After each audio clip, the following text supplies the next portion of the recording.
बिस्मिल्लाहिर्रहमानिर्रहीम, अस्सलाम वालेकुम। प्रोग्राम बोलो के साथ मैं हूं सलमान हैदर। 4-5 दिन सिटिंग रही मुस्लिम लीग नून के जय्यद रहनुमाओं की एवन फील्ड में लंदन के अंदर, लेकिन बाकायदा किसी किस्म का कोई एलामिया जारी नहीं हुआ। इब्तिदा में थोड़ी हरारत पकड़ी थी जब मियां मोहम्मद नवाज शरीफ साहब ने एहतसाब की बात की थी, लेकिन अब वाज़ेह तौर पर इशारे ये मिल रहे हैं कि मुस्लिम लीग नून जजेस और जर्नैल के जो एहतसाबी बयानिया ना उससे पीछे हट गई है। हाँ, अभी तक खुद मियां मोहम्मद नवाज शरीफ साहब ने बाज़ाब्ता ऐलान नहीं किया इस बात का कि मैंने जो बात की थी उस पर मैं अमल नहीं करूँगा, लेकिन हाँ जो उनके दाएं बाएं और बहुत करीबी लोग तस्वुर किए जाते हैं, जिनकी बातें हमेशा पूरी भी होती हुई नज़र आई हैं, उसमें जावेद लतीफ़ साहब शामिल हैं, खुर्रम दस्तगीर साहब शामिल हैं। खुर्रम दस्तगीर साहब ने कहा कि बयानिया तो अभी कुछ बनाया ही नहीं, बयानिया का तो ऐलान नवाज शरीफ साहब 21 अक्टूबर को करेंगे, जब मीनार पाकिस्तान में फ़कीदुल मिसाल इस्तकबाल के बाद जलसे से खिताब करेंगे, उस वक्त अपने आइंदा का लाएअमल मियां मोहम्मद नवाज शरीफ साहब पेश करेंगे। जावेद लतीफ़ साहब जो मुसलसल हम देखते हैं कि पूरी मुस्लिम लीग नून की लाइन एक तरफ और जावेद लतीफ़ साहब के मुतालिक कहा जाता था कि वो बहुत मियां मोहम्मद नवाज शरीफ साहब की लाइन को टो करते हैं। आज उन्होंने भी एक अदद प्रेस कॉन्फ्रेंस की और उस प्रेस कॉन्फ्रेंस में उन्होंने ये बताया कि अगर इदारे नहीं चाहते कि पाकिस्तान में कोई एहतसाब हो, स्पेशली 2017 के हवाले से, तो हम अब उस एहतसाब से पीछे हट जाते हैं, लेकिन कम से कम इतना ज़रूर कर लें कि 9 मई के जो ज़िम्मेदार थे उनको ज़रूर सज़ा दी जाए। यानी उनके इस बयान से इतना अंदाज़ा हो गया, स्टेटमेंट से इतना अंदाज़ा हो गया कि वो कह रहे हैं कम से कम इमरान खान साहब का फिक्स होना 9 मई के हवाले से बहुत ज़्यादा ज़रूरी है। वो जो मियां मोहम्मद नवाज शरीफ साहब ने 2017 का जो कहा था कि मैं जनरल फैज़, जनरल बाजवा साहब और सुप्रीम कोर्ट के कुछ जजेस से मुतल्लिक जब तक ये कौमी मुजरिम नहीं है, इन कौमी मुजरमों के ख़िलाफ़ किसी किस्म की कार्रवाई नहीं होगी तो पाकिस्तान उस राह पे नहीं चल सकेगा। तो अब पता चल रहा है कि मुस्लिम लीग नून उस बयानिए के ऊपर नहीं है, जिससे मुतल्लिक एक बार ये था कि आवाम को मैसेज ज़रूर पहुँच गया था। दूसरी तरफ अब जब हम ये देख रहे हैं कि पीपल्स पार्टी भी कुछ देर के लिए ऐसा लगा कि वो थोड़ी सी मज़ामती सियासत करने के मूड पर है, लेकिन जब उन्होंने एक बार लेवल प्लेइंग फील्ड की बात की तो ऐसा लगा कि शायद वो इस्टेब्लिशमेंट से कह रहे हैं, लेकिन जब समझ आ गई तो ये कहा गया कि नहीं, हम तो मुस्लिम लीग नून से लेवल प्लेइंग फील्ड मांग रहे हैं। इस तमाम सूरत हाल में ना पाकिस्तान की आवाम को चाहिए, वो महंगाई की चक्की में पीस रही है, उसको रिलीफ चाहिए। क्या उसको रिलीफ मिल पाएगा? और ये रिलीफ का अगर कोई सर्टन कोई इंजेक्शन है तो क्या उसे कोई देने में कामयाब होगा? क्योंकि हमेशा की तरह इस बार फिर पाकिस्तान नाजुक सूरत हाल से गुजर रहा है।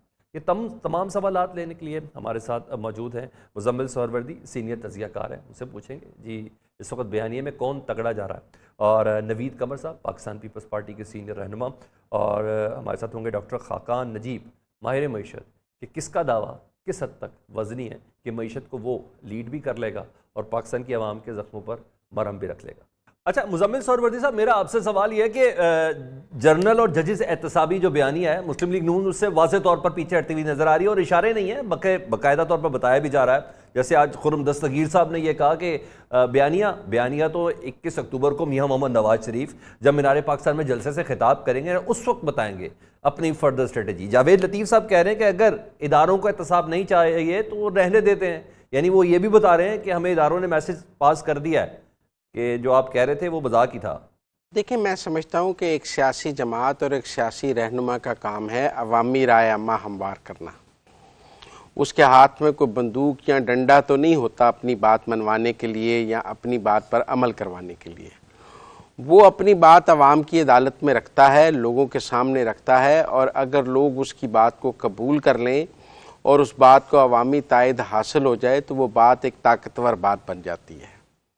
नवाज शरीफ ने जजेस और जर्नैलों के एहतसाब की बात अवाम की अदालत में अवाम के सामने रख दी है।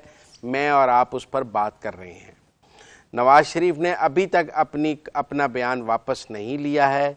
उन्होंने उस बयान की कोई वजाहत जारी नहीं की है। उन्होंने कोई ये नहीं कहा है कि मुझसे गलत बात हो गई थी, मेरा ये मतलब नहीं था, जो मुख्तलिफ सियासी रहनुमा करते भी हैं जब बयान वापस लें। जब तक नवाज शरीफ अपना बयान वापस लेने का ऐलान नहीं करते, कोई और उनके बिहाफ पर यह बयान वापस नहीं ले सकता। उन्होंने गुजरांवाला में तकरीर की, वो उस तकरीर को उन्होंने वापस नहीं लिया, वो तकरीर अपनी जगह मौजूद रही। और अब भी उन्होंने अगर पानामा के जजेस और फैज़ और बाजवा के एहतसाब की बात की है तो ये बात अवाम की अदालत में लोगों के दरमियान मौजूद है, उस पर बात हो रही है। कुछ आगे कुछ पीछे। उस पे खड़ा रहना भी तो बहुत जरूरी है ना। आप कहते हैं जावेद लतीफ साहब, खुर्रम दस्तगीर, राना सनाउल्लाह, शहबाज शरीफ साहब, इन तमाम की बातों को इग्नोर कर दें जब तक दोबारा एक जर्द ना दे सके अपने बयानिया को मियां मोहम्मद नवाज शरीफ साहब, तब तक हम कहेंगे मियां साहब खड़े हैं। और क्या मियां साहब इस स्टैंडिंग के साथ आ सकते हैं पाकिस्तान में? देखिए, ये नवाज शरीफ पे अगर दबाव है तो वो अपना बयान वापस ले लेगा। अगर वो अपने बयान पर कायम रहता है और कोई वजाहत जारी नहीं करता और पाकिस्तान आ जाता है, तो फिर देखेंगे मीनारे पाकिस्तान पे वो क्या बात करते हैं। वो कोई इमरान खान तो नहीं है जो रोज़ रात को वीलॉग करना शुरू हो जाएं और मैं और आप उसके वीलॉग। वो तो ज़रूरत के वक्त बात करते हैं। मैंने उनकी सियासत को जो स्टडी किया है, वो तो जब बतौर प्राइम मिनिस्टर भी रोज़ बात नहीं करते थे, बतौर चीफ मिनिस्टर भी रोज़ बात नहीं करते थे। वो अपनी सियासी ज़रूरत के तहत बात करते हैं। सियासी ज़रूरत के तहत उनकी अगली बात का इंतज़ार करें। अगर उन्होंने कहा कि मुझसे पहले गलती हो गई थी, मैं उससे विड्रॉ करता हूं, तो मैं ज़रूर मान लूँगा। लेकिन अगर वो ये आकर कह दें कि हम उस पर कायम है मौक़िफ़ पर, तो फिर मैं और आप क्या बात करेंगे। Late Nawaz Sharif speak first, बाकी बातें बाद में होंगी। अच्छा, बींगा तजियाकार इस पर ज़रा रोशनी डाल दें। इखलाकी कदर कितनी होगी इस बयानिए की कि 2017 का जिम्मेदार ठहराया जा रहा है जनरल बाजवा साहब को, और 2020 में उनको एक्सटेंशन दी जा रही है। वही नवाज शरीफ साहब हुक्मन कह रहे हैं, बता रहे हैं कि जाओ जाके वोट देना है। तो आप समझते हैं कोई इखलाकी कदर थोड़ी कमज़ोर होगी? क्योंकि इस चीज़ को तमाम मुस्लिम लीग नून के रहनुमा कहते हैं हम कम से कम इस कदम को जस्टिफाई नहीं कर सकते। अपना अपना देखने का अंदाज है। मैं तो ये समझता हूँ कि पुलिस की हिरासत में लिया हुआ बयान जो है उसकी अदालत में कोई अहमियत नहीं होती। और जब आर्मी चीफ अपनी पूरी ताकत में होता है और उसने आपको पकड़ के पाबंदे सलासल किया हो, आधी पार्टी अंदर हो, मुकदमात की भरमार हो, गन पॉइंट पे अगर कोई वोट लिया गया है, तो कौम को ये देखना होगा कि मेरा मतलब है। वैसे तो फिर पीसीओ के तहत 2020 में नवाज शरीफ साहब लंदन में थे, पार्टी तो यहाँ थी, बेटी तो यहाँ थी, शहबाज शरीफ तो जेल में थे, शाहिद खाकान जेल में थे, ख्वाजा आसिफ परेशान थे, एहसन इकबाल को पकड़ा हुआ था, राना सनाउल्लाह पे 15 किलो हीरोइन थी। क्या नहीं हुआ था। तो ये बेनिफिट ऑफ डाउट आज इमरान खान साहब को दे सकते हैं? यही बेनिफिट ऑफ डाउट कि लोग अंदर हो, पाबंदे सलासल हो, मुकदमे हो, फैमिली के ऊपर पर्चे हो, ये सब उनके लिए भी कहा जा सकता है। तो ये बिल्कुल कहा जा सकता है, क्यों नहीं कहा जा सकता। आज़ाद सियासत और कैद सियासत में फ़र्क है। सियासत वही जो आज़ादाना तरीके से की जाए। जब आप किसी को पाबंदे सलासल रख के उससे कोई काम लें, तो मेरा ख्याल है लोगों को समझ होनी चाहिए कि लीडर के जो है इस वक्त किसके कब्जे में है। अच्छा, एक और चीज़ बता दें, आप हमारे निगरान वज़ीर आज़म अभी अमेरिका में भी एक इंटरव्यू दे के आए, फिर एक लंदन में भी इंटरव्यू दिया, TRT को बेसिकली उन्होंने इंटरव्यू दिया था। उन इंटरव्यूज़ को देखते हुए जिसमें ये उन्होंने कहा कि अगर इमरान खान साहब के बगैर भी हो और एक जगह पे का अगर बल्ला ना भी हो तो तब भी free and fair election consider किए जाएंगे। तो आप समझते हैं कि इमरान खान साहब के बगैर या बल्ले के निशान के बगैर पाकिस्तान के अंदर जो इंतखाबात होंगे, अगर तसव्वुर कर लिया जाए, तो वो फ्री एंड फेयर कंसीडर होंगे, लोग उसको एक्सेप्ट भी कर लेंगे? देखिए, इंतखाबात कानून और आइन के मुताबिक होने चाहिए। अगर नवाज शरीफ नाअहल हो गया था तो फिर उसके सेनेटर से शेर का निशान छीन लिया गया था, फिर उन्हें अपनी पार्टी छोड़नी पड़ी और शहबाज शरीफ को सदर बनाना पड़ा क्योंकि शेर का निशान कायम रखना था। बेनज़ीर भुट्टो नाअहल हुई, उनको उनकी पार्टी नहीं लड़ सकती थी, उन्होंने पीपल्स पार्टी पार्लियामेंटेरियन बनाई, मखदूम अमीन फ़हीम को सदर बनाया, उसके ज़रिए फिर आगे पार्लिमानी सियासत की। अगर इमरान खान साहब नाअहल हो गए हैं या हो जाएंगे तो उन्हें अपनी पार्टी का नया चेयरमैन लाना होगा। ये पाकिस्तान का कानून है, दो बड़ी सियासी जमातें इसमें से गुजरी हैं, उन्होंने ऐसे ही इंतखाब में हिस्सा लिया है, अपनी क़यादत के बगैर भी लिया है। अगर इमरान खान साहब बज़िद रहेंगे कि मैं ही चेयरमैन हूँगा तो फिर बल्ले का निशान नहीं होगा।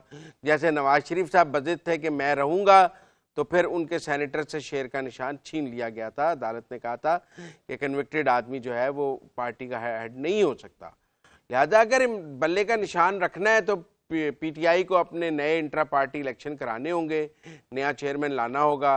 अगर वो नहीं लाएंगे तो फिर ना इमरान खान होंगे ना बल्ले का निशान होगा। अच्छा, आपको क्यों लगता है, आपको लगता है ये बात कि निगरान सेटअप जो है मियां मोहम्मद नवाज शरीफ साहब को थोड़ी आंखें दिखा रहा है? अभी हमने वजीर दाखिला का 2 दिन पहले का बयान सुना, फिर खैर उन्होंने उसकी तरदीद भी कर दी। आपको ऐसा लगता है कि कहीं ना कहीं से उनको भी थोड़ा मोल्ड करने की कोशिश की जा रही है?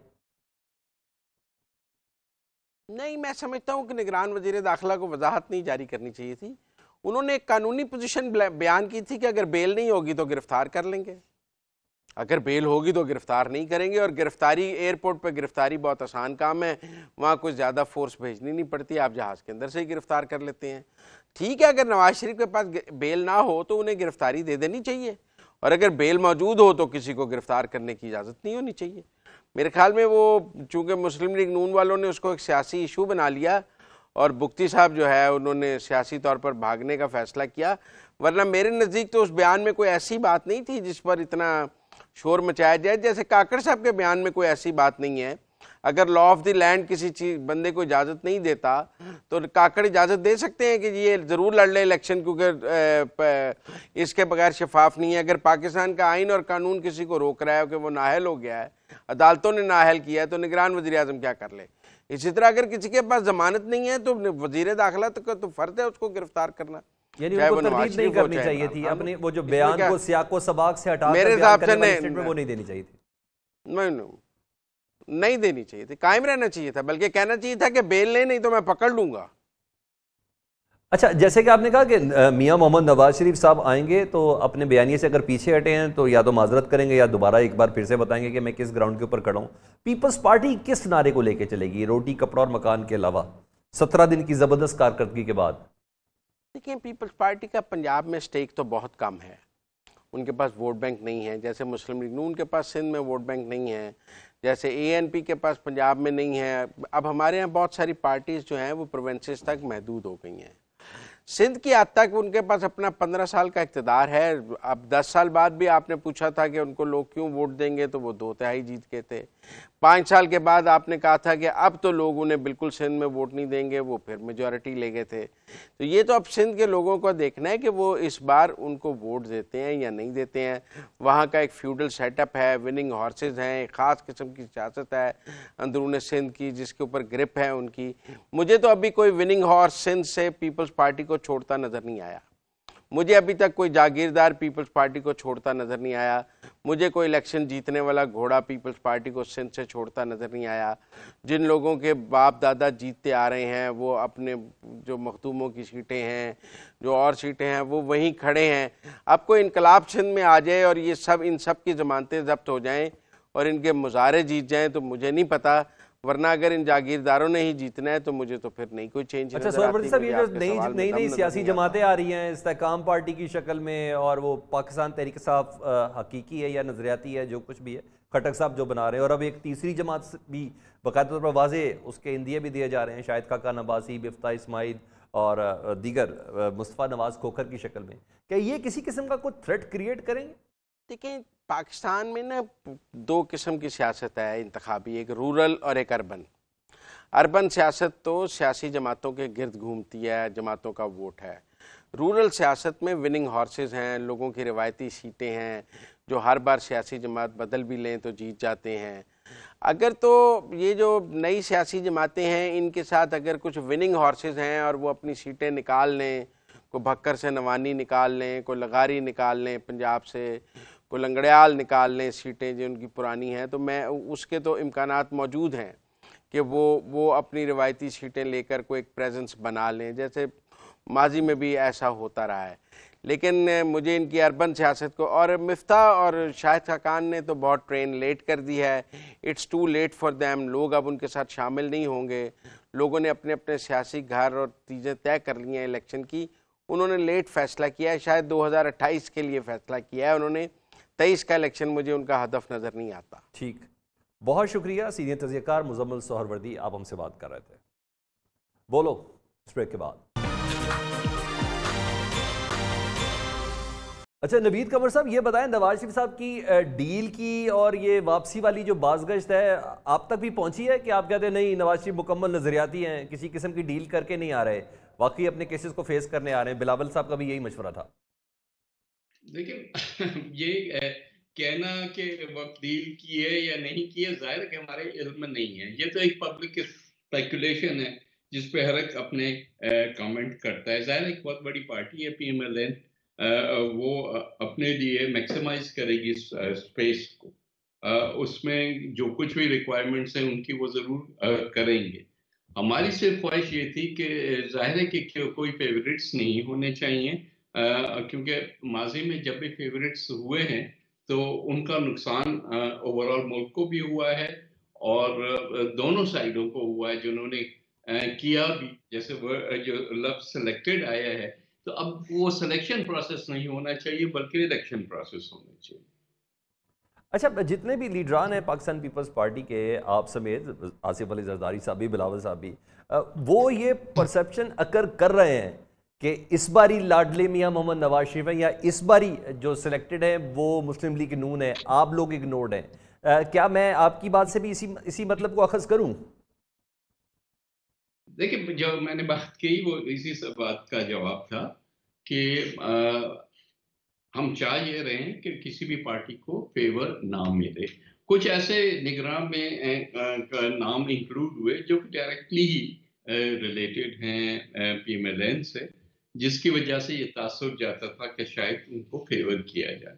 तो जो भी इस पे कमेंट आया वो इस कॉन्टेक्स्ट में आया कि हर एक को बराबरी की ट्रीटमेंट मिलनी चाहिए, तभी इलेक्शंस जो होंगे वो काबिल कबूल होंगे। हमने बहुत सारे इलेक्शंस किए हैं जो कि कंट्रोवर्शियल रहे हैं। अब हमारे मुल्क में एक और कंट्रोवर्सी की गुंजाइश नहीं है और हम चाह रहे हैं कि इलेक्शंस ऐसे हो जो कि सब साइड्स जो हैं, या तकरीबन सब साइड्स, सब तो कभी भी कबूल नहीं करते, लेकिन तकरीबन सब साइड्स जो हैं उसको कबूल करते।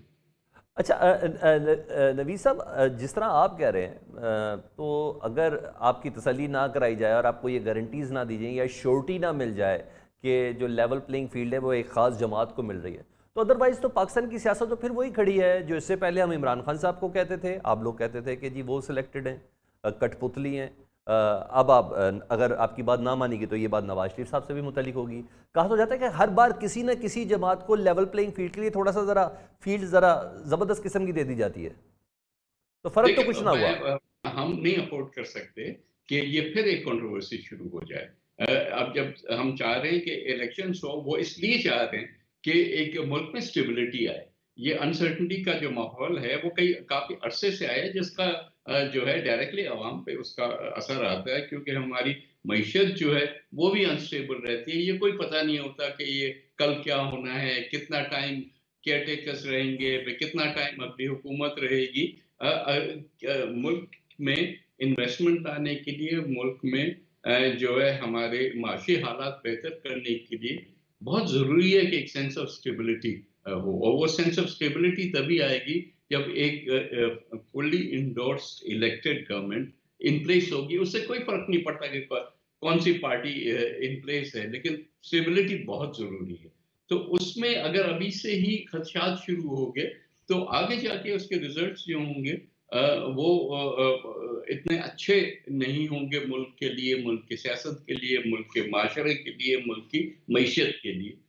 तो अभी से ही ये इशू इसीलिए रेस किया जा रहा है ताकि वो करेक्शंस जो हैं वो कर ली जाएं, और ये खदशा न रहे और हर एक को अपने अपनी सलाहियत के मुताबिक, अपनी अपनी पॉपुलैरिटी के मुताबिक मैंडेट मिले और वो। चले, इसी सवाल को मैं एक चौथे तरीके से आपके सामने पेश करता हूँ। हर बारी जवाब बिल्कुल डिफरेंट दे रहे हैं और ज़बरदस्त हो गया। मुस्लिम लीग नून से जब मैं ये सवाल करता हूँ ना, तो वो कहते हैं कि जनाब पंजाब का जो वज़ीर आला मोहसिन नकवी है वो तो बरखुरदार है जरदारी साहब का, और जरदारी साहब के कहने पर उनको रखा गया। सिंध के वज़ीर आला वो भी पीपल्स पार्टी के कहने पर निगरान वज़ीर आला रखे गए। तो लेवल प्लेइंग फील्ड किस लिए फिर नून लीग से क्यों मांगी जा रही है? सीधा सीधा एस्टेब्लिशमेंट का नाम क्यों नहीं लेते? देखें, जो दो नाम आपने दिए, दोनों के केसेस में ये पहले केस में तो मोहसिन नकवी के उससे बैकग्राउंड से ही आप देख लें कि कहाँ कहाँ उनके कनेक्शंस हैं, तो वो ऐसे नाम ले लेना कि फलां से या फलां के बरखुदारी है, जानते हो सभी हैं, मैं भी जानता हूँ, काफी लोग PMLN के भी बहुत सारे हमारे दोस्त हैं जो कि सबको जानते हैं, तो उससे कोई फर्क नहीं पड़ता। बात सारी ये है कि वो कितना इन्फ्लुएंस करते हैं इलेक्शन में। वही बात आपने जब सिंध में कही, तो सिंध में जाहिर है कि एक कंसल्टेशन अगर प्रोसेस है जिसमें leader of the house, leader of opposition, constitutionally 2 कंसल्टी होते हैं, तो कहीं ना कहीं से तो नाम आना है। लेकिन नाम ऐसा है जिनकी अगर माजी देखा जाए, कई दहाइयों से उनका सुप्रीम कोर्ट में, हाई कोर्ट्स में जो किरदार रहा है वो नॉन कंट्रोवर्शियल रहा है। उन्होंने अपनी जान को भी खतरे में डाला, लेकिन इन चीजों से कॉम्प्रोमाइज नहीं किया। तो वो पीपल्स पार्टी या किसी और पार्टी के लिए जो है वो अपनी रेपुटेशन को खराब नहीं करेंगे। और आपने उसके बाद बिहेवियर भी देखा ना, तो सवाल सिर्फ ये नहीं होता कि मफरूजों पे आपकी बात करें ना, तो सवाल ये होता है कि क्या उनके एक्शंस जो हैं उससे ये तासुर मिलता है कि वो किसी एक जमात को हेल्प कर रहे हैं या नहीं कर रहे हैं। अगर नहीं मिलता तो फिर ये बात खामखा एक शख्स की रेपुटेशन खराब करने से तो कुछ नहीं होता है। सर मैं तो खैर मैं सवाल से उस पर हट जाता हूँ। मैं तो ये दुबई मुलाकातों की बात करो, ये तो मीडिया की सारी खबरें, निगरान वज़ीर आला होने के बाद फिर लाहौर में 12 मोहसिन नकवी से आसिफ अली जरदारी साहब की मुलाकात, बिलावल हाउस में मुलाकातें, किसी और सियासी जमात से इस तरह खुलेआम उन्होंने मुलाकातें नहीं की। खैर चलें, इससे हट जाते हैं। कुछ देर के लिए ये तासुर पैदा हुआ था कि शायद आसिफ अली जरदारी साहब और बिलावल साहब के बयानिए में कुछ फ़र्क है, वो कुछ दिनों के लिए था। क्या वो वाकई फ़र्क, ये तासुर हमें सही मिला था? नहीं, देखिए ज़ाहिर है एक नौजवान लीडर है, एक मंजे हुए पुराने सियासतदान है, दोनों का अप्रोच तो डिफरेंट हो सकता है, लेकिन ऑब्जेक्टिव तो एक ही है ना। ऑब्जेक्टिव ये है कि जैसे मैंने कहा कि हर एक इस वक्त अब इलेक्शन मोड में जा रहा है, तो अपने पार्टी की पोजीशन के लिए और स्पेस लेने की मैक्सिमम कोशिश हर एक करता है। जाहिर है बिलावल साहब अपने तरीके से वो करते हैं, जरदारी साहब अपने तरीके से करते हैं, लेकिन ऑब्जेक्टिव एक ही है।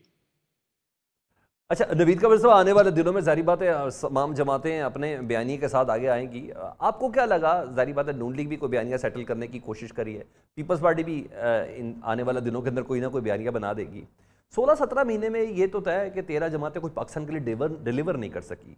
आवाम को जो थोड़ी बहुत उम्मीदें वो भी इस सिस्टम से बहुत ज़्यादा कहते हैं ख़त्म कर दी गई। आपको लगता है क्या वजह हुई ये 13 जमाती इत्तेहाद इतने बुरे तरीके से पिट गया? मुझे नहीं, देखें डिलीवर से मुझे समझ नहीं आता कि आपकी क्या मुराद है। देखिए एक गवर्नमेंट जो कि 1 साल के लिए या 1.25 साल के लिए आती है, या फॉर दैट मैटर अब जो इस वक्त इंटरिम गवर्नमेंट है, वो उसकी डिलीवरी का जो मैकेनिज्म है वो मुख्तलिफ होता है, जो कि 1-5 साल के लिए पूरी मैंडेट के साथ हुकूमत है। उनके पास कोई इतना ना वक्त होता है, ना फ्रेंकली इतना कि वो इनिशिएटिव लेने का, क्योंकि कोई भी चीज़ लेने के लिए आप बिजली की कीमतें देख लें, ओवरऑल वर्ल्ड इन्फ्लेशन, कुछ चीज़ों में जहाँ पॉसिबल था शॉर्ट टर्म में डिलीवर करना। फॉर एग्जाम्पल फॉरेन पॉलिसी हमारी बिल्कुल पिट गई थी अनफॉर्चुनेटली इमरान खान साहब के दौर में, और खासकर आखिरी उनके पोर्शन में। लेकिन उसको बाउंस बैक कराया नए वजीर खारिजा ने, और हमारी एक सक्सेसफुल पॉलिसी रही। इसी तरह से दूसरी एरियाज में हमने प्रोग्रेस किया, लेकिन कई ऐसे एरियाज हैं जिसमें नहीं हो सकता था प्रोग्रेस। अगर आप ये समझ रहे हैं कि जिसमें अवामी मुफादात मुत्तसिल थे, उन एरियाज की मैं बात करना चाह रहा हूँ। बेसिकली मैं पेट्रोल की बात करना चाह रहा हूँ, गंदम की बात करना चाह रहा हूँ, चीनी की बात करना चाह रहा हूँ, बिजली की बात करना चाह रहा हूँ। अवाम को तो इससे सरोकार है। आलमी मंजरनामे में क्या तब्दीली हो रही है, अवाम मेरा ख्याल है ज्यादा दिलचस्पी खाने पीने की चीजों के साथ है।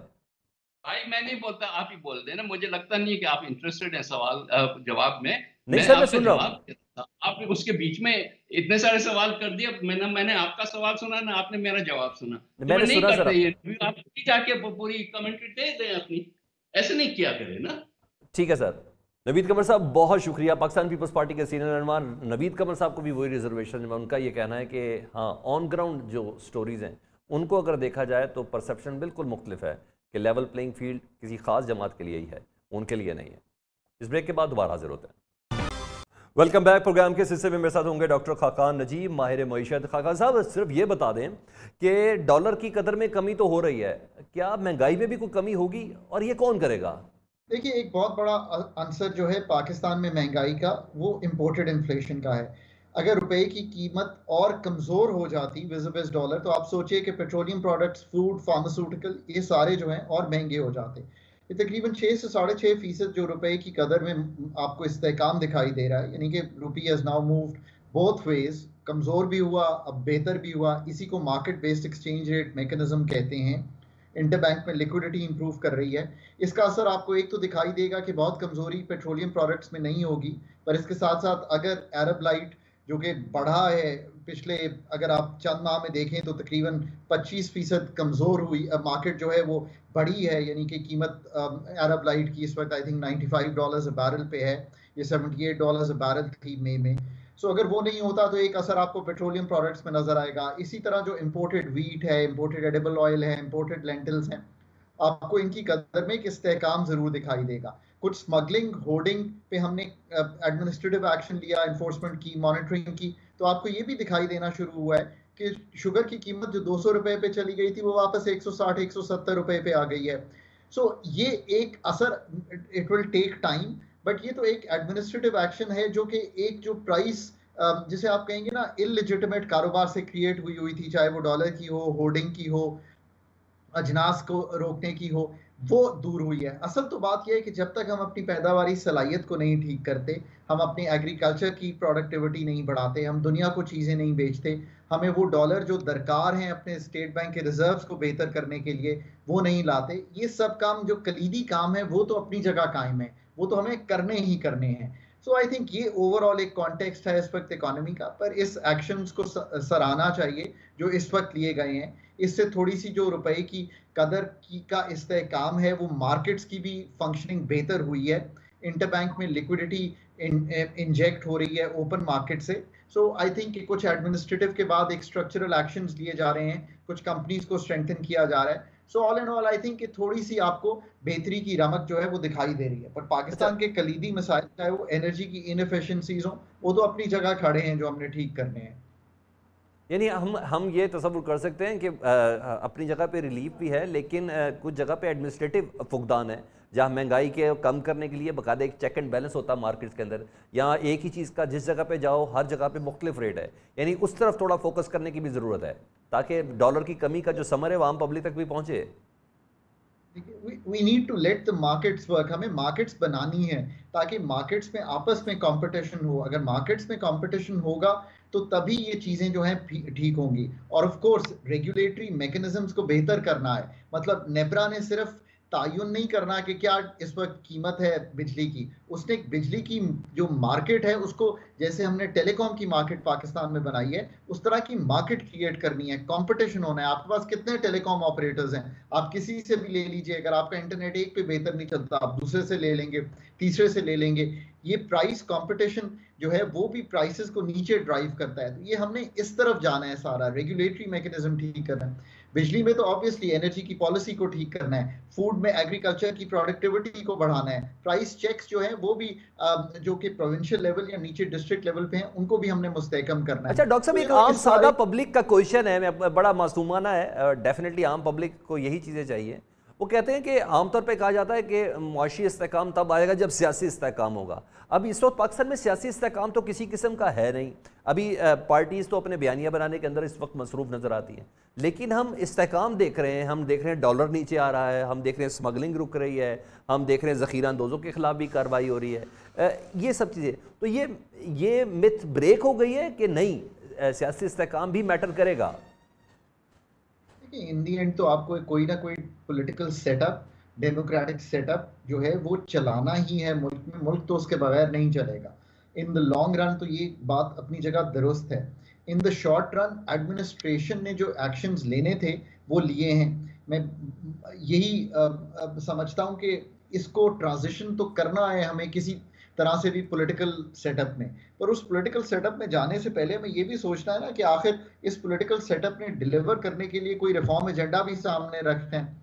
इस पॉलिटिकल सेटअप की जो लवाजमात हैं कि पॉलिटिकल सेटअप में जो आपका काम है असेंबली का, लेजिस्लेट करना, बातचीत करना, जो एग्जीक्यूटिव का काम है वो अलहदा अपना काम करे, इन सब जो जुज हैं, जो इंस्टीट्यूशनल मैकेनिज्म्स हैं, उन्होंने काम भी करना है। सिर्फ ये कहना कि जी पॉलिटिकल सर्टेनिटी हो तो चीजें चलेंगी, political certainty backed with of course काबिलियत, इस वक्त तो मसला पाकिस्तान का क्या कोई काबिलियत के साथ डिलीवर कर सकता है, क्या वो पाकिस्तान में इस्लाहात कर सकता है, क्या वो पाकिस्तान की एडमिनिस्ट्रेटिव मशीनरी को रिफाइन कर सकता है, एनर्जी सेक्टर को रिफाइन कर सकता है, रिफॉर्म कर सकता है, टैक्स के नए मैकेनिज्म्स ला सकता है, टैक्स को इनडायरेक्ट से डायरेक्ट पे ले जा सकता है। असल बात तो ये, जब आप कहते हैं ना कि पॉलिटिकल इस्तेहकाम होना चाहिए, उससे मतलब ये है कि कोई पॉलिटिकली एक ऐसी इनिंग्स 5 इयर्स की खेल रहा हो जिस इनिंग्स में डिलीवरी भी आ रही हो, जिस इनिंग्स में आप ये भी देख रहे हो कि पाकिस्तान के जो मसाइल हैं वो लोगों के लिए हल हो रहे हो, डोर स्टेप पे उनके जाके आप उनको